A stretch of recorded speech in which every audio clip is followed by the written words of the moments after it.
The volunteer human, the alien classroom was filled with quiet sounds, scribbling pens, humming scanners, and a soft buzz from the floating projector.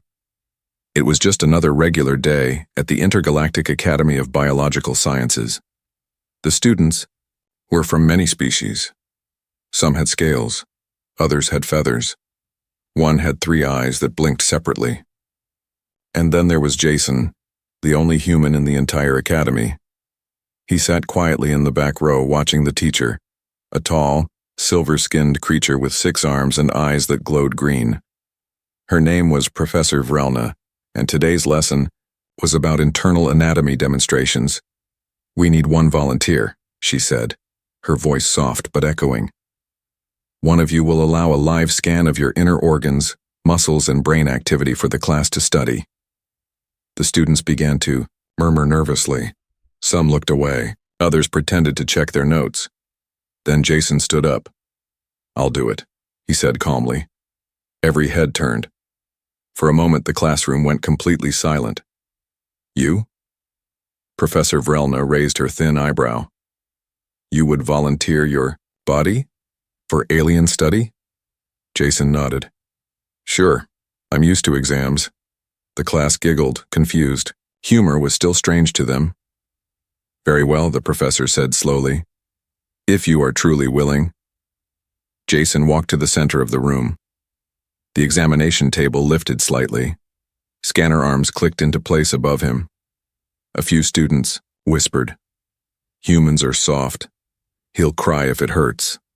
He's just showing off." But Jason didn't seem nervous at all.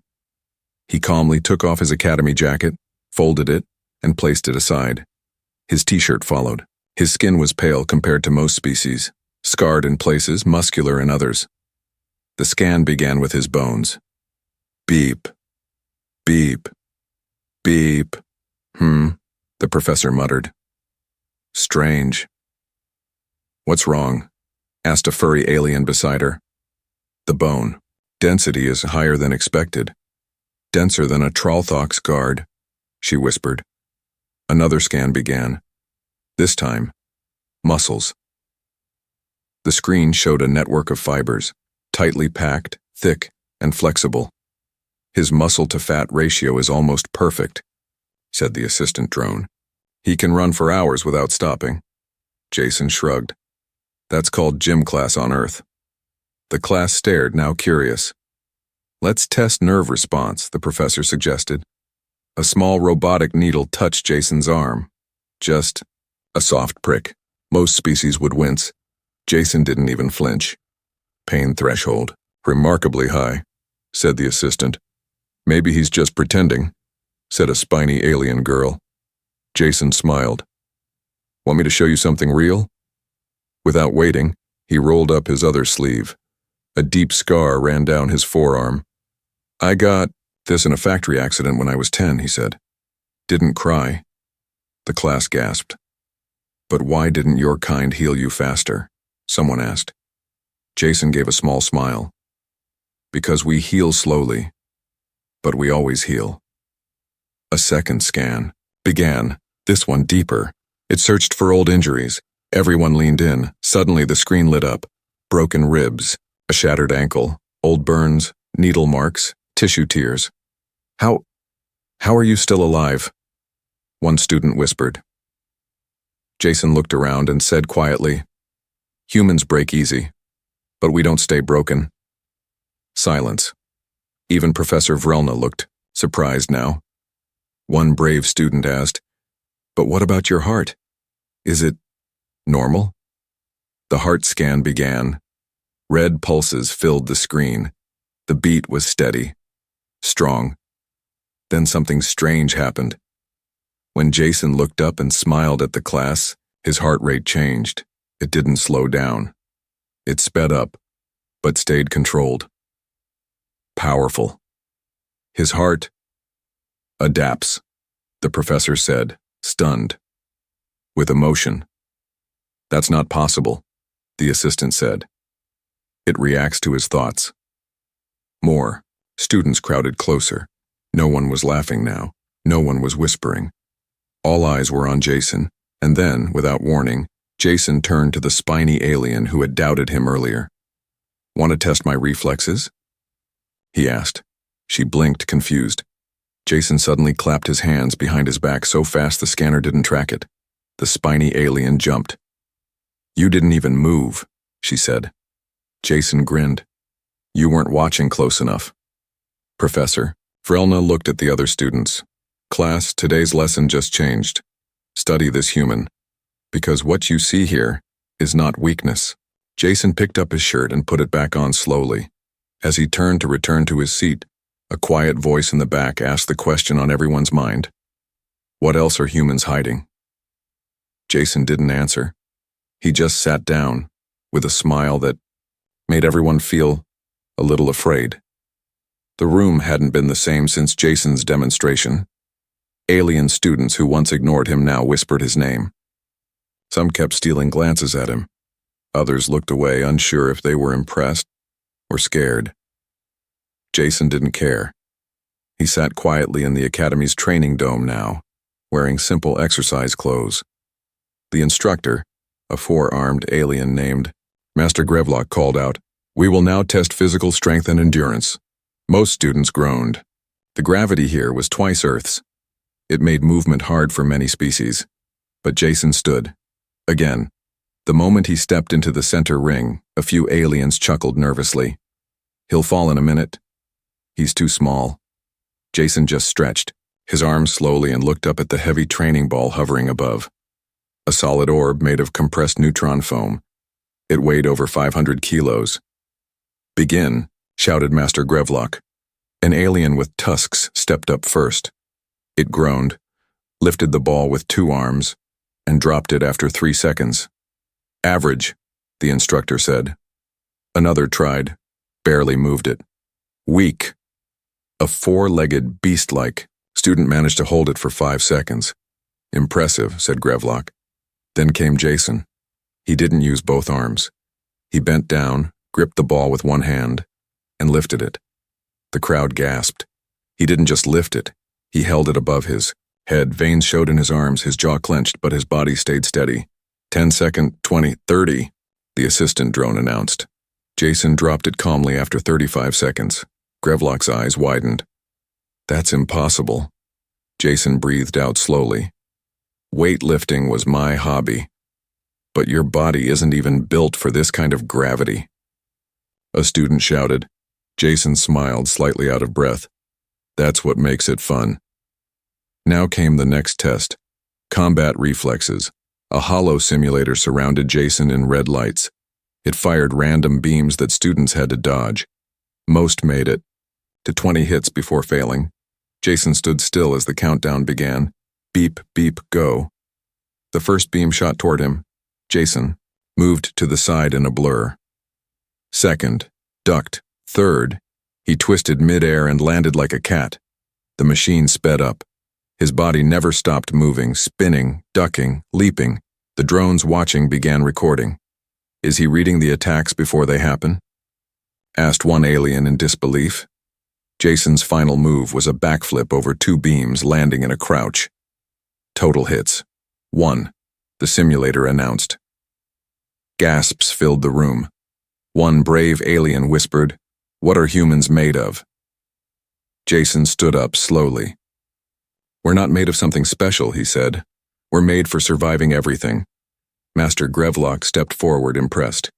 "You have power, human, but do you have control?" Jason nodded. "Try me." The instructor pulled out a floating orb. It buzzed with energy, used for testing restraint. If you squeezed too hard, it would explode. Too soft, it would drift away. Jason caught it with one hand, closed his eyes. The class watched, holding their breath. Jason's fingers tightened slowly, perfectly. The orb stayed stable. Then it changed color. Green. A perfect hold. Grevlock nodded. "You are not just strong. You are measured." That word spread. Measured. Humans, it seemed, weren't wild animals. They were controlled. Weapons. Jason walked past the crowd of students, his muscles still tense, his breath calm. But his mind, alert. Because he had noticed something, a dark figure had entered the room earlier. It stood near the exit, watching him quietly. Not a student, not a teacher. Someone from the council. Jason didn't react. He just walked back to his seat and sat down, like nothing happened. But the others couldn't stop staring. Now they weren't just curious. They were worried. Because the human wasn't just strong. He was hiding how strong he really was. After the strength test, whispers filled the academy halls like wind through dry leaves. But it wasn't just about muscles anymore. Now they wanted to know. What was inside the human's mind? Jason sat quietly in the observation lab. The walls were covered with glowing screens, scanners floated near the ceiling, and a small group of high-level researchers entered silently. None of them smiled. None of them spoke to Jason. They simply scanned him from a distance like he was a threat. Subject, human. Name, Jason, said the lead researcher, an old gray-skinned alien with metal lines under his eyes. Permission granted for full neural mapping. Jason leaned back in the chair and nodded. Do your worst. The first scan began. Lines of light passed through his skull. A 3D image of Jason's brain appeared in the air, flashing, sparking with activity. One assistant blinked. Why are there so many neural pathways active at once? Is that normal? Another whispered. No, the elder researcher said slowly. His brain is firing signals as if he's solving a puzzle while sitting still. They ran a memory recall test. Jason was shown a single image only for 1 second. Then he was asked to describe it. He did, perfectly, every color, every shape, every number hidden in the corner. How? The assistant asked. I've got a photographic memory, Jason said casually. Not all humans do, but I do. The next test was harder. They played loud noises, showed flashing lights, sent false pain signals. A normal brain would panic. Jason's brain adapted quickly. The fear centers quieted down. The logical part activated faster. He wasn't reacting like prey. He was reacting like a soldier. The elder researcher spoke again. This isn't just intelligence, it's combat memory, rapid pattern reading, stress adaptation. Jason gave a half smile. Let's just say Earth isn't the safest place to grow up. Then came the emotional scan. This one shocked them all. They asked Jason questions. Do you fear death? No. What do you value most? Choice. Have you ever harmed someone? Jason stayed silent. His brain showed something strange. Pain. Not in his body, but in his memories. Then another spike. Compassion. His empathy range is incredibly high, said the assistant. He feels for people, even enemies. No, not just people, said another. He feels for everything. Jason looked up. That's what makes us dangerous. The room went still. How? The elder asked. Because we can love you. Or destroy you. It depends on what you do next.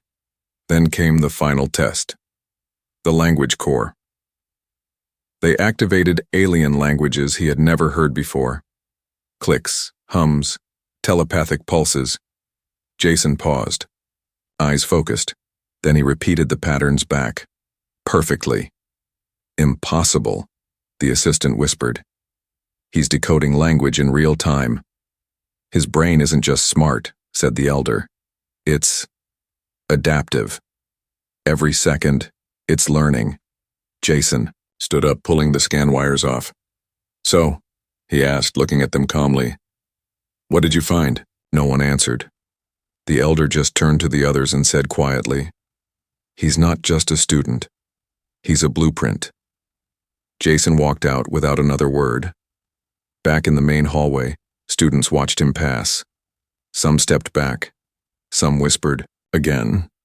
But one brave alien girl with feathers stepped forward. Is it true that your brain never rests? Jason smiled. It rests, but it remembers everything it saw before. Even me? She asked. Jason gave a small wink. Especially you. Her cheeks turned purple, but behind her, others weren't smiling. The staff was already reporting to the Galactic Council. They thought they were studying a human, but now they realized they had awoken one. Jason was quiet as he walked through the academy courtyard. His eyes followed the alien suns above, 3 of them today. It reminded him of fire, of home, of survival. He didn't notice the group of students following him at first, not until one of them finally spoke. "Human," said a deep voice behind him. "Why do you have so many marks on your skin?" Jason turned. It was the armored reptilian boy from the combat class, strong, proud, curious. Jason sighed. "You want to see the truth?" The students nodded. More joined them. Even a few teachers, pretending to patrol, gathered nearby. Word had spread.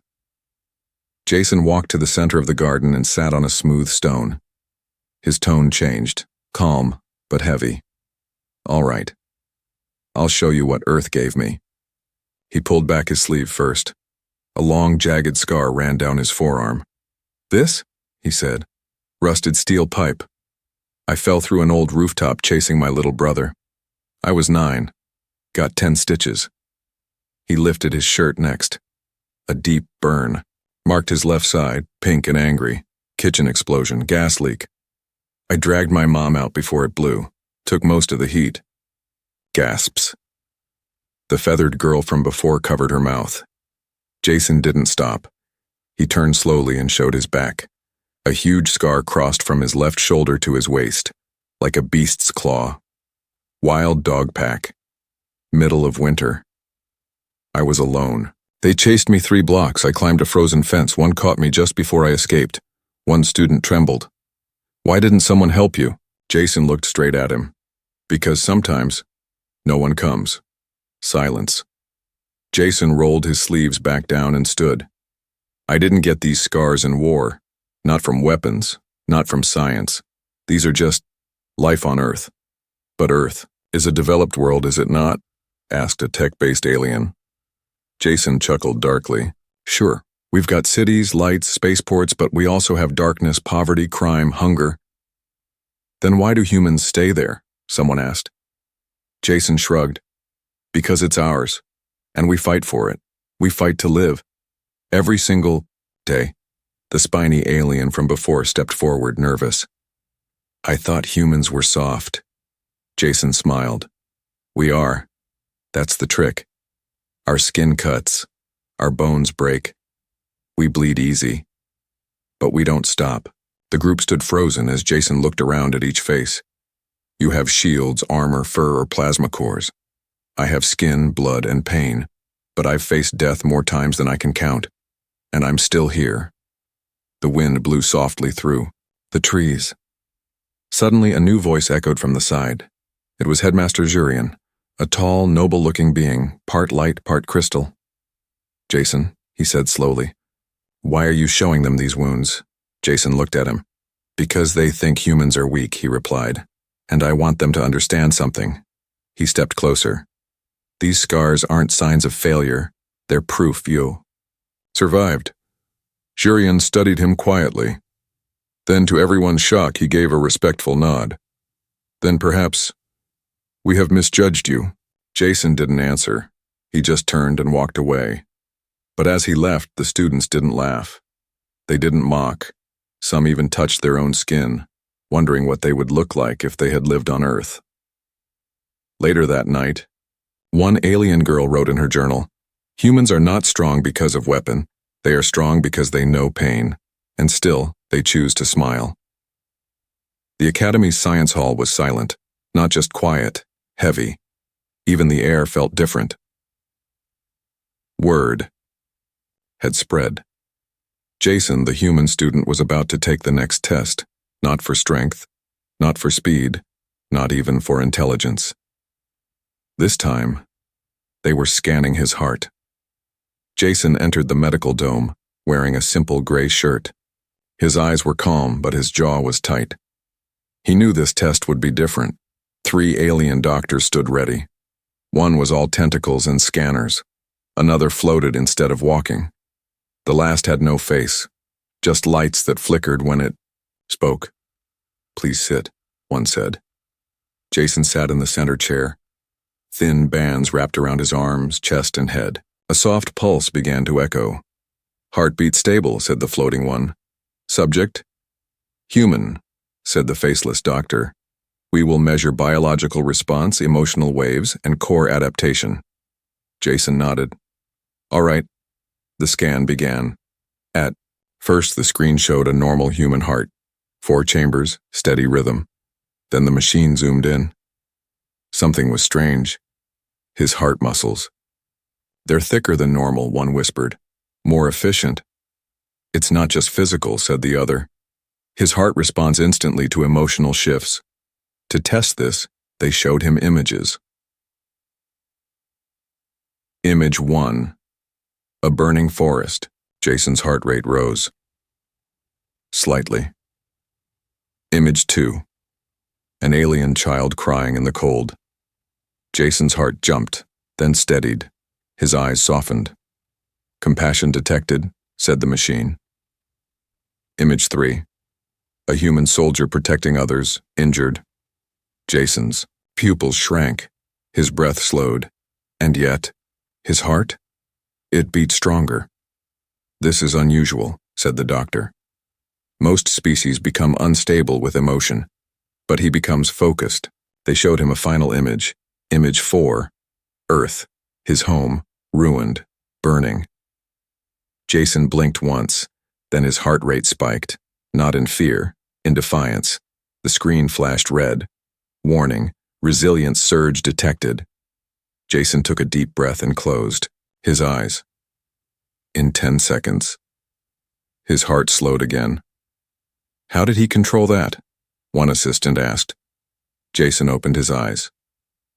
"We're taught to feel everything, but control what we do with those feelings." Outside the lab, a crowd had gathered. Alien students sat on steps, peeked through windows, and watched the heartbeat readings flash through the clear roof. Inside, the doctors began whispering to one another. "He can choose to stay calm, even in anger, even in fear. He is dangerous." "No," said the faceless doctor slowly. "He is human." Then something strange happened. The machine changed colors again. Jason's heart had shifted on its own. Not from images or questions, it reacted to something else. Love, small spark of it, not romantic, not forced, just warmth. One of the assistants asked, "What were you thinking just now?" Jason looked up. His voice was soft. "My mother. She used to hum when I had nightmares. Her voice felt like safety." The screen glowed gold, not red, not white. Gold. "What is that reading?" asked the assistant. The doctor replied, "Hope." Silence. The students watching didn't understand at first until the floating doctor said, "This is why humans are feared in war, but also trusted in peace." Jason stood, unstrapping the sensors. "You've seen my brain. You've scanned my muscles. Now you've read my heart." He walked toward the exit. "But you still don't understand what makes a human dangerous." "Then, what is it?" asked the faceless doctor. Jason turned back and said 4 quiet words. "We never give up." Later, across the academy, data from Jason's scan was locked. Staff meetings were held. Warnings were sent to the Galactic Council. They had measured strength, calculated intelligence, but no scanner in the galaxy could measure a human's will. And for the first time in years, the Academy wasn't just studying Jason. They were watching him. Jason had become more than just a student. He was now a mystery, a threat, and a legend, all at once. Inside the Intergalactic Academy, the hallways no longer buzzed with casual talk. Instead, there were whispers, careful glances, awkward silences. Jason walked past a group of older students. They stepped aside quickly. One of them muttered, "He's the one who lifted the neutron orb." Another added, "They say he didn't even blink when they scanned his heart." Jason pretended not to hear, but he heard everything. In the central tower, a private meeting was underway. Holograms of high-ranking alien leaders flickered in a circle. "Is, the human dangerous?" asked a tall being made of shifting water. "He volunteered for every test," said a crystal-headed professor. "Never complained, never refused." "Too perfect," said the voice of a cloaked figure. "That calm is not peace, it's control. But he hasn't broken a single rule," said another. "And yet he's bending every law of biology," the cloaked one hissed. The headmaster raised a single hand. "Observe him, but do not act." Back in the dorm wing, Jason sat alone. In the lounge, a group of alien students gathered at the far side, whispering again. Suddenly, one of them, a brave, curious, bird-like girl, stepped forward. "Jason?" He looked up. She hesitated, then asked, "Are you proud of being human?" Jason thought for a moment, then nodded. "Yes, but not because we're strong or smart." "Then why?"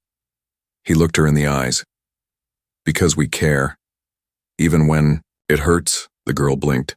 "That's strange." Jason smiled softly. "Yeah, most good things are."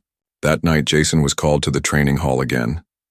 This time, not for a class. He entered and found 6 staff members waiting. A new test machine had been brought in. Black, tall, with strange blinking lights. "This is the fear box," said one professor. "It taps into your worst memory and plays it back."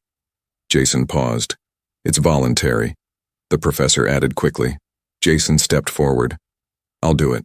He entered the box and sat down. A helmet lowered onto his head. "Beginning scan," said a robotic voice. For a moment there was nothing. Then, fire, smoke, screams.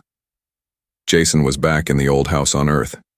He was 14, holding the broken door, as flames crawled toward him. His sister trapped upstairs, his lungs burning. His arms shaking, he remembered the moment he almost ran.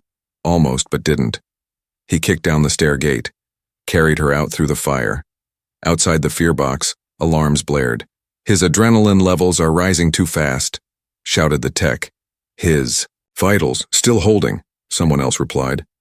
Then silence. Jason stepped out sweating, eyes calm. "What did you see?" the staff asked.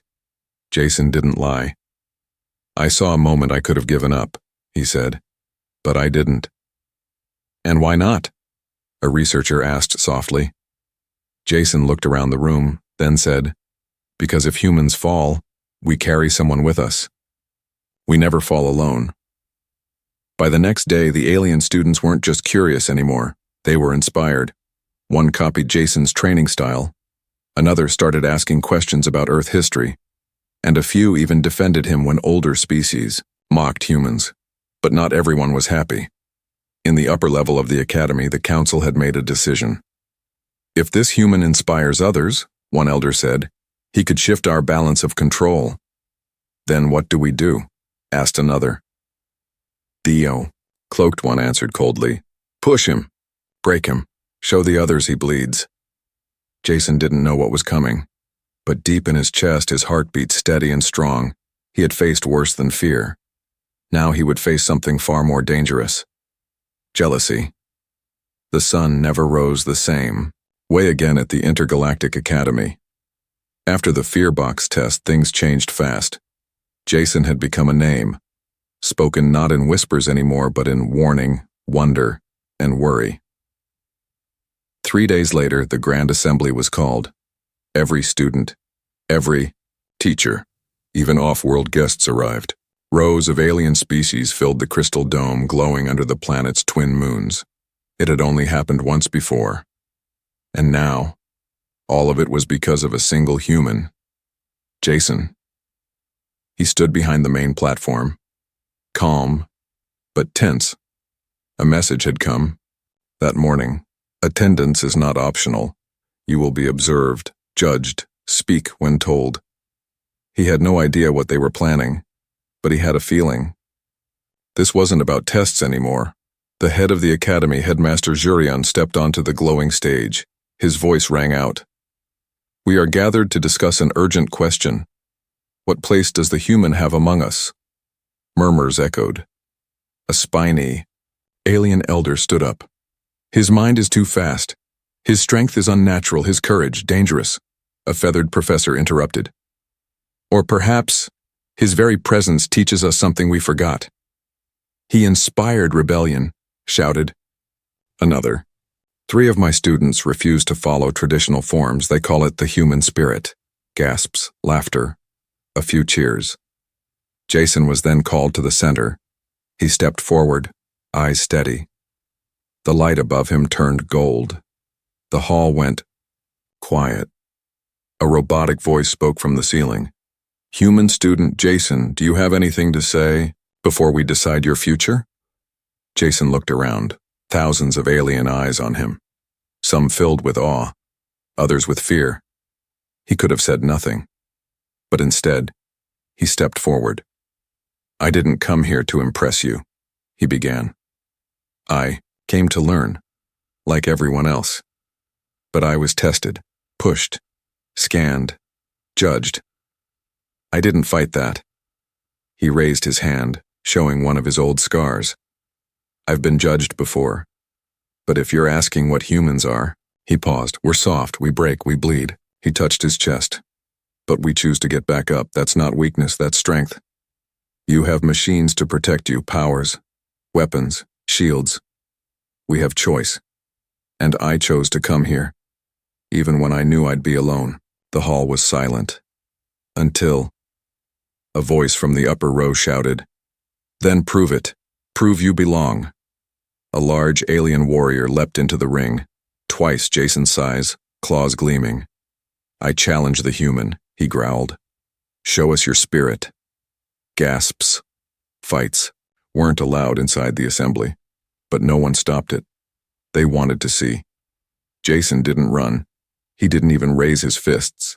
He just looked the warrior in the eyes and said, No. The alien blinked. Jason added softly, I don't need to hit you to prove anything, I already did. The alien froze and stepped back. Because in that moment he realized Jason had nothing to prove. Headmaster Jurian rose again. Let it be known, he said slowly, that the human chose mercy over violence, wisdom over pride. The crowd stood. Some clapped, others saluted. One young alien boy even whispered, I want to be like him. That night, the academy changed its rules. Humans were no longer classified as low-technology species. Jason was asked to become a student advisor, not for power, but for understanding. And when he walked back to his dorm, alone under the twin moons, a group of alien students waited outside. They handed him a simple badge. One of us. Jason looked at them and smiled.